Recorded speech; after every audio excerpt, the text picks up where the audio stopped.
experts today.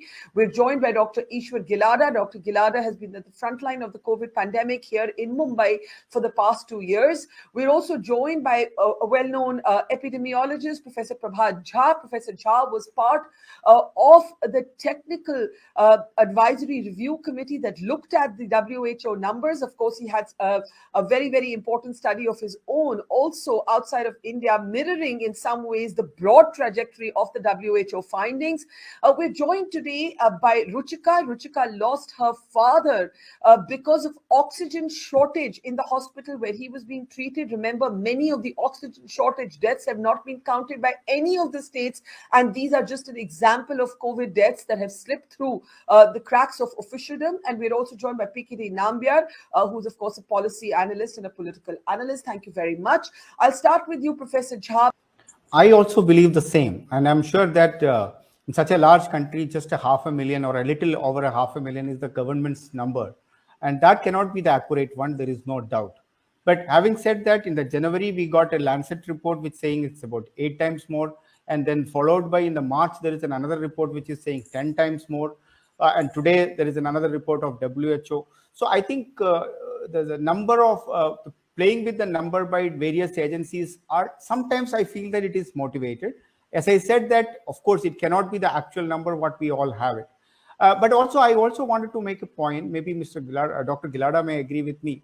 The most of the hotspots, if you really look at it, except the UP, Bihar or some of these belts, for an example, my home state, Kerala, wherein I can promise you that one of the best health systems, there won't be even a one COVID death would not have been unrecognized or not noticed. It may have been really been mentioned properly. It can go here and there. Same is even if it is in the Maharashtra, for an example, a very, very prosperous state wherein most of these deaths have been really counted to a great extent. I can understand in UP, for an example, or some without having any political bias to anything, or a Bihar, or some of those states may have had definitely some extra numbers. Also, you need to understand that most of our COVID related challenges were in the cities, whether it is Mumbai, Delhi, or in many of those places. So of course, as Ruchika and you have a story, I also have a story wherein I had to take I was having COVID and I had to take my neighbor who was almost dead just because of a cardiac arrest, but he was actually because of the COVID. It's only because of the COVID. He was not having any COVID, but it is not mentioned anywhere as a COVID death. It is a healthy, hearty guy. But that's my point. That Mr. Yeah. Nambiar, so that is the reason I'm saying that the number, I'm sure that will be much more than what we have, the government numbers, and the central numbers what we get is all being provided by the state governments. So I remember that the Vinod Paul, he was asking the state governments multiple times, the health secretaries and the chief ministers to make these audit these numbers and better.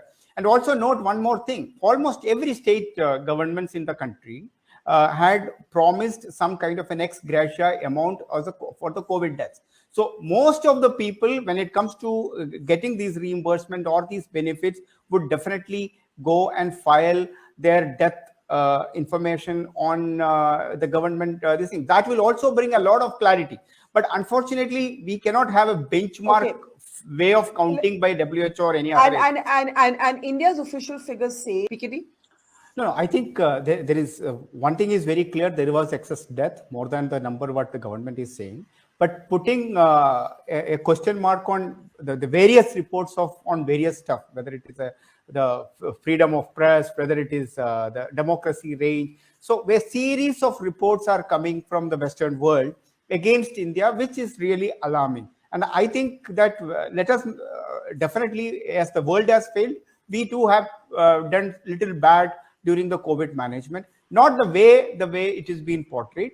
I have another suggestion too, because since two doctors are there, I am more worried than the COVID. What happened is now, if you go to any hospital, to a government hospital, to the big 5-star hospitals, it's rushed like anything. I think the post-COVID effect is really hitting hard.